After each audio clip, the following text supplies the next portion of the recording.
to feel better. The other reason I chose medicine is because medicine is a fascinating science. I've been doing it for over 50 years, and I still love to live for another 50 years to do it more. Now, 56 years ago, I was a third-year medical student when they introduced normal histology and then pathology. On the third lecture in the third year of medical school, I fell in love with it. And I decided then that I'll do pathology. And these are pictures of pathological lesions in the same organs that I showed you earlier. Now, to produce slides, you go through taking the biopsies in paraffin blocks and then section them into thin sections and then making slides out of these. So the slides are there for you to look at down the microscope.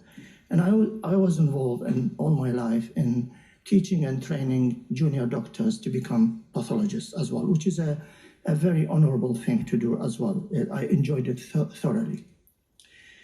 The importance of pathology is that you are part of a team which is called multidisciplinary team, which will discuss every single cancer that comes in the department, and every patient is discussed amongst radiologists, pathologists, oncologists, surgeons, and so on and so forth. And 56 years later, I'm still in love with this business. Now, the tissue blocks and the slides are the property of the patient. It's just like the patient's notes. These are also their properties. So if there's a deliberate tampering with the existence of these slides and blocks, you must speak out, wouldn't you? It is very important that you make sure that the process is followed and the protection for patients is constantly there. I work with my colleague here, Professor John Schofield, who is sitting in the second row, in a department when transparency and openness is followed and every single cancer is reviewed by another pathologist to make sure that the diagnosis is correct before treatment. And then you notice low staffing. Say, for example, you were in a department with 6 consultants, but the workload is for 10 consultants. And you start working for 10 hours, 12 hours a day, and then go weekends. And you feel errors may occur. And in one of my letters, I actually said exactly this: who will be responsible if an error occurs? And that is following repeated raising concerns about staffing levels. Now, we report in a system which is basically called the LIMS system, where pathology reports go on the computers and so on. If you discover a fault in the software, you report it, and you don't stay silent because errors will occur. And this is another thing that people may get in trouble with, because companies are chosen by the hospital, and you feel you are responsible to make sure that the system is perfect and accurate.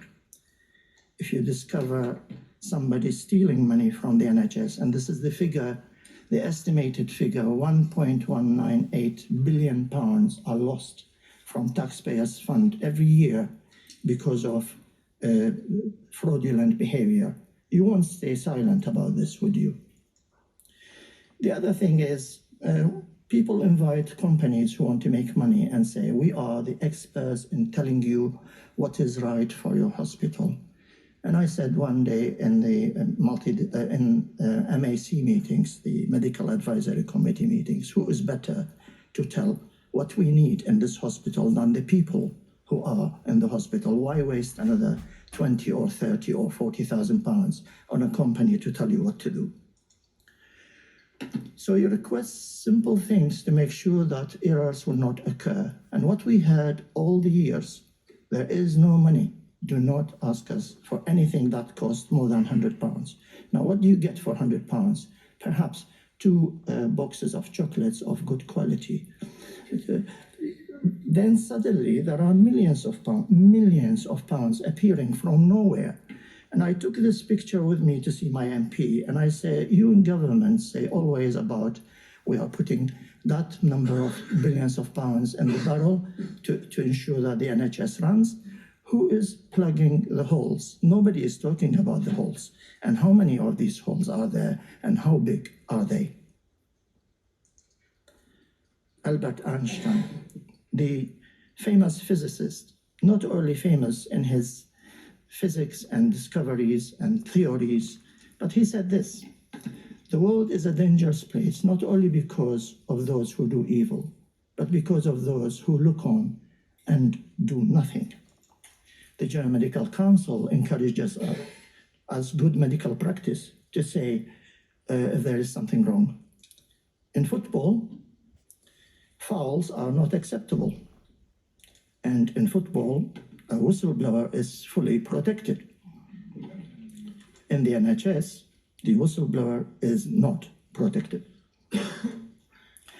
This is a report by the GMC telling the number of cases of harassment and bullying over a year in many hospitals in the country. This is a nationwide. 19%, 20% of doctors say we are bullied and harassed by managers and so on. And I said in one of the other meetings that we had, why should there be bullying in a place created to make people feel better, both physically and mentally? It's not allowed. The figure should be 0. Now, one of the problems we face is that when doctors are chosen by managers to work with them to run the hospital, many of them do an excellent job. And we will hear from our colleague here, Charles Ashton, the good example. And there are good examples.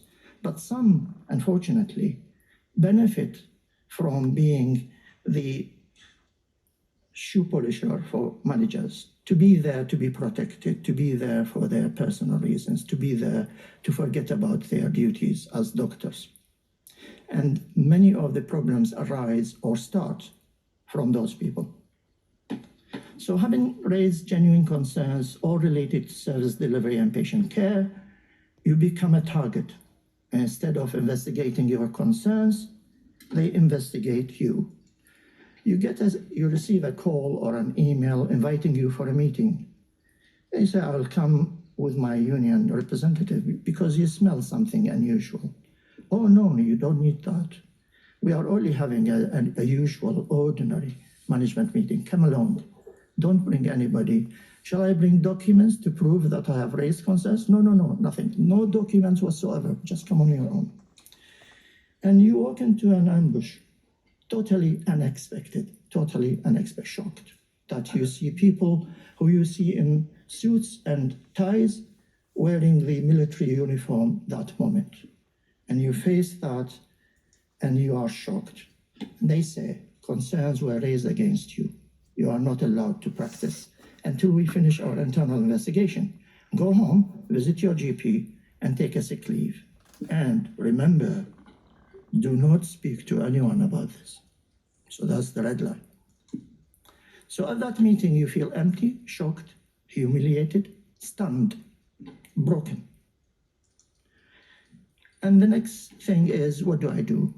Am I reaching my end of service here in the NHS? I'll run away. It's an easier way. I will retire, maybe resign, move jobs to another hospital. And some, unfortunately, committed suicide. So the next day, when there are more than one case like that, the hospital will have this fear culture sweeping the environment of the hospital. Others remain silent, don't speak, because look what happened to them, and so on and so forth. And morale will be low. And of course, when there is a fear culture, the performance goes down hand in hand, and the cost of the service goes up. A few decide to stand up. They say, I'm not taking any of this because this is absolute nonsense. I am doing a good job. I'm a good doctor. My patients are in my heart and my services are excellent. My appraisals say so. What they do, they tighten the screw on you. Further humiliation. A second MHPS investigation. GMC referral. Some other substantial reason for dismissal. So who saves your life? It's your family. They give you the unconditional love that you and they have no idea what's happening to you. They just make you so comfortable. You go there, you're tired, exhausted, sleepless nights, and you just have a cuddle with them and go to sleep. And that's what I did for many months. I went to sleep as I hugged them.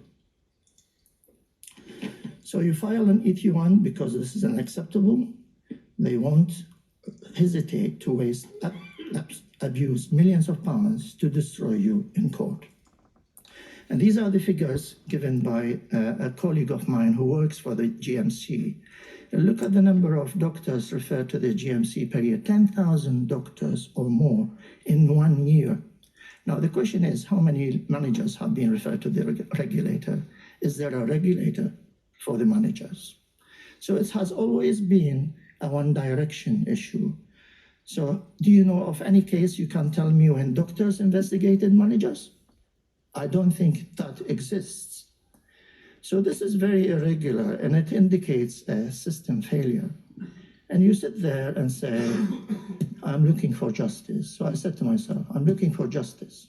Okay, how many cases are there out there like me?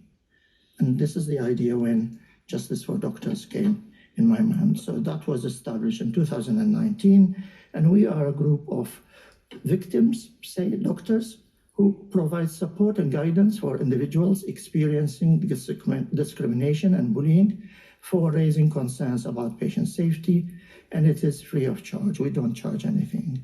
Advocate for cultural and system reforms to protect patients, the NHS, and public funds, and lobby for individual cases, and promote awareness across sectors and government levels. What we discovered in our meetings is the disquieting pattern. There's a pattern there. You raise concerns, they are not investigated. They raise a bogus case against you. They appoint a retired HR person to humiliate you.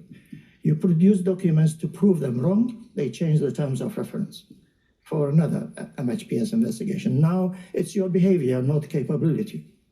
You produce further documents to prove these wrong, they refer you to the GMC. You take them to ET, they appoint several lawyers and do not hesitate to waste millions of pounds to destroy you. And what we have seen in the Lucy Letby case is just a minor example of what has been happening all over these years. It's the same thing. It has been going on for long. So justice for doctors means justice for patients, because we have the patients in our hearts. While engaging with Justice for Doctors business, something remarkable happened. Is meeting wonderful people, remarkable people, forces for good. And they are sitting here with me. Professor James Somerville, Wimblanc, Dr. David Ward, they are not members of Justice for Doctors. They saw the reason why we have created this group, and they came to our help. They are there guiding us, supporting us, and advising us what to do. And we respect their input in all this. So to finish, I will hand over to our remarkable person, the force for good, Professor James Somerville, and exactly on the